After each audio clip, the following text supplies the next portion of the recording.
So today, we're going to dive into a really powerful form of activism, one you might not expect: life writing. We're going to see how women writers have used their own personal stories to completely flip the script on our cultural ideas about the body, about disability, and about identity itself. Okay, let's start with this piece of dialogue. It's kind of played for laughs in the movie, but man, it cuts right to a pretty unsettling truth that's just kind of lurking under the surface of our culture, you know? It really forces us to ask, is our love conditional? Is our acceptance really tied so tightly to the physical body a person has?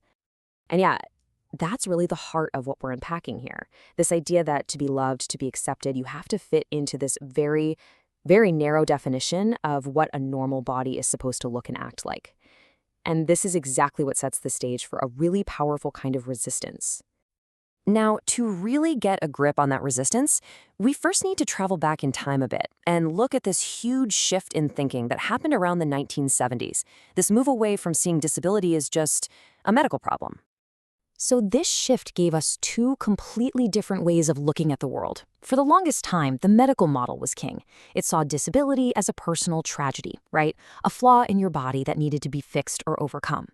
But then this revolutionary idea came along, the social model. And it said, hold on, the real problem isn't the body at all. It's a society that puts up barriers. And that means physical barriers, like stairs instead of ramps, but also ideological ones, like prejudice.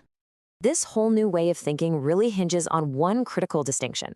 Impairment, that's the physical reality of a body, let's say not being able to walk. Disability, in this new view, is the social consequence.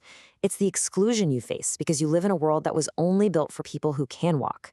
And just like that, with that simple little tweak in definition, the entire problem shifts from the individual onto society. But you know how it is, like any big, groundbreaking theory, the social model wasn't the final word. It didn't take long for scholars and activists to start pointing out that in the rush to focus on social barriers, something really important was getting lost. So critics started to argue that in its noble effort to focus on society, the social model might have gone a little too far. It risked ignoring the very real, often painful, day-to-day experience of impairment. This is what some folks meant when they called the body phenomenologically dead. It's like it was being treated as this neutral thing, totally separate from the mind and from actual experiences like pain or frustration. The fight against prejudice was and is absolutely essential, but not if it means erasing the personal, physical reality of living in your specific body. And right around the same time, another hugely powerful movement had its own blind spot: mainstream feminism. In its fight against patriarchy, the movement often talked about a universal female experience that, without really meaning to, assumed an able-bodied woman. Sometimes disabled was even used as a negative metaphor for what oppression felt like, all without fully engaging with the real lives of disabled women who were facing their own unique stereotypes and feeling left out of the very movement that was supposed to be for them. This quote from filmmaker Bonnie Klein, I mean, wow, it just hits so hard. It perfectly captures that feeling of being on the outside looking in, that sense that the feminist ideal of a strong, competent woman didn't quite have room for a body that didn't fit that very specific mold. Okay, so if disability theory and mainstream feminism were kind of leaving them out of the picture, where could disabled women go to tell their own stories in their own words?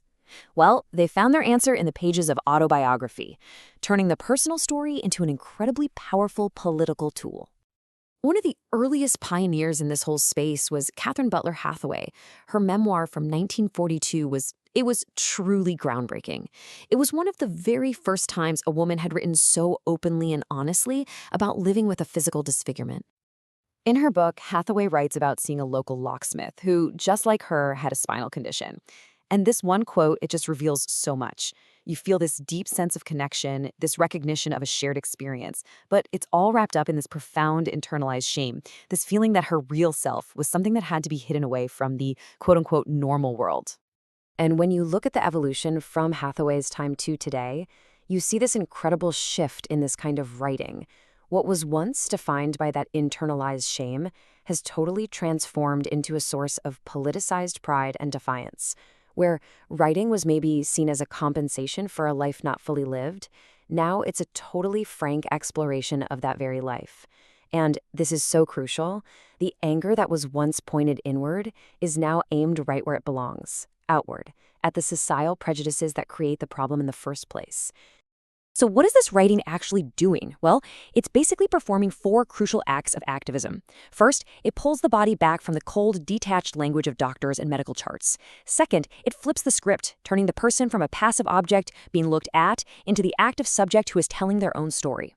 Third, it completely dismantles the whole cultural idea of being an invalid. And finally, it's just this profound claim of autonomy, the basic human right to define yourself for yourself. This all brings us right to the core of it, why these personal stories are so important. They are so much more than just memoirs. They are, in a very real way, acts of changing the world.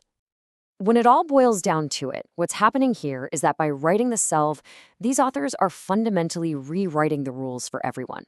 They are forcing a new conversation, one that makes room for bodies and experiences that have, for way too long, been silenced or just ignored.